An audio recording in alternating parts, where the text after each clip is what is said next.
I thought the scrimmage went well. We did some really good things on defense.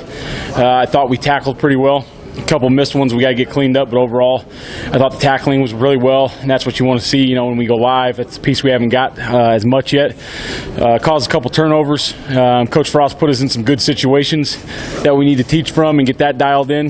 Because with this older group, it's going to be a little bit more about getting lined up and executing the defense, and more about mastering the situations as we move forward. So I think a little more of that work is necessary, but I was pretty pleased. What are you still trying to learn in the next week or two about this unit? About this unit, probably what are we going to try to learn is probably who's the next guys up. Because there's, that first string, even though it's not solidified yet, there's still a lot of guys battling for reps, probably a lot of guys that deserve reps in games. Don't know if we're going to get all of them, to play, because there's so many guys that are playing at a high level right now. But just who's going to be those next group in, and then are you that next guy in, and can you play on special teams because you're going on the trip? You said before that the nose tackle in this defense has to be the heavyweight champ of the world. Why is that? What does that mean? When we're playing against big people and we're in 3-4 spacing, that guy's responsible for 2A gaps a lot of times, and he's got to really control that center. So that's got to be a man there, and he's got to understand. He's kind of like the center on offense. His name's not going to get in the paper a whole bunch, but he's going to really help the team. On that point, Damien, a lot of people talk about how Damien's in much better shape this year. How do you balance trying to make those types of players more mobile, but also ensure that they can still take up that space and those two with his form and they need to? Well, that's why we got the strength and conditioning guys and the nutritionists, but they've done a great job with all those D linemen of making sure they keep their bulk, and they also are being able to move, and with Damien just being able to play 8 reps at a time instead of 2, and he's done a really good job of that so far this fall. What looks different about him this year? His body looks different. He looks more twitchy. He looks more lean. He just looks like he's able to play hard. If we leave him in there for 2 or 4 or 8, he's able to go the whole time, and I think that's a huge win for him and us. I know Tyreek Johnson has only been around for 9 practices or so, but what stands out to you about him so far? Well, obviously he's got some experience in the league. He's played in games, so the situation's really not too big for him, as it is sometimes with a new guy coming in the program, whether they're from a smaller school or a freshman. So he's got a lot of confidence. He's got a lot of grit to him, and he also knows the technique really well. It's just learning a new language probably for him with the defense. But he's a really good football player. He's got really good movement skills. He's done some really nice things in 9 practices. Joe last year felt like he never really left the field much. If you want the sort of same workload on him, but with the longer season, Yeah, I think with the longer season, it's going to be hard for him to have that workload. But I think we've developed some depth at that position. Isaac Gifford, Javen Wright, Simon Odie, John Bullock have all done a really good job there. So I think we have the opportunity to get JoJo a little rest this year and hopefully get all those guys playing on special teams as well.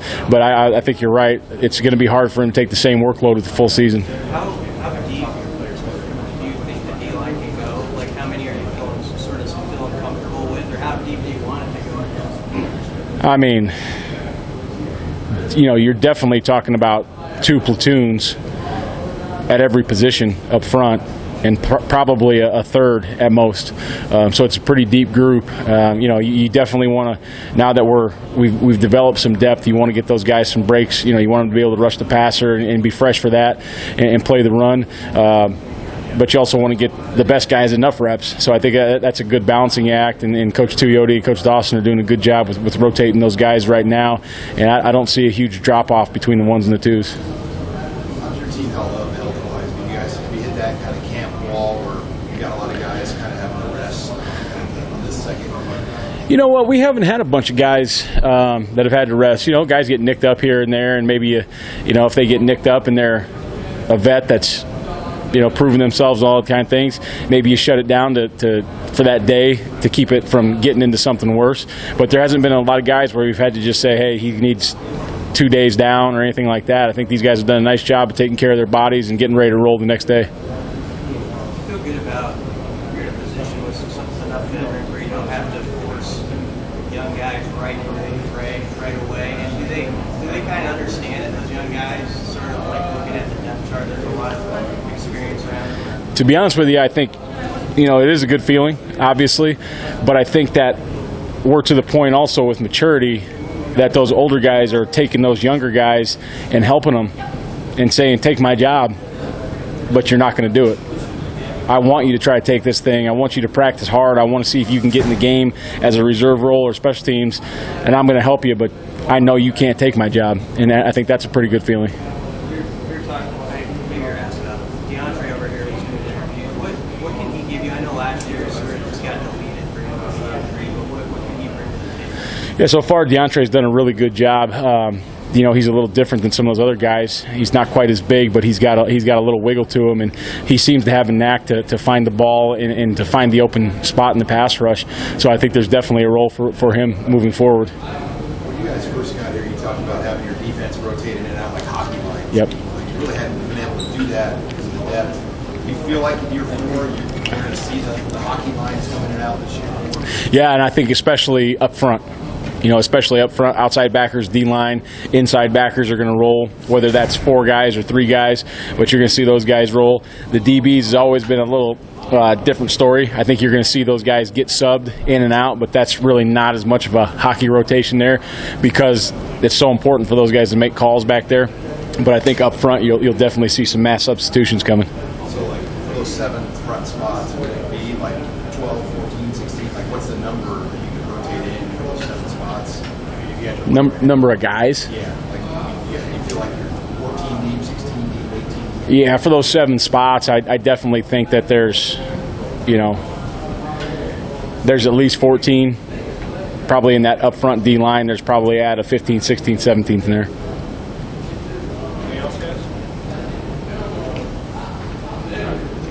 All right. See you guys. No, we got at least one more.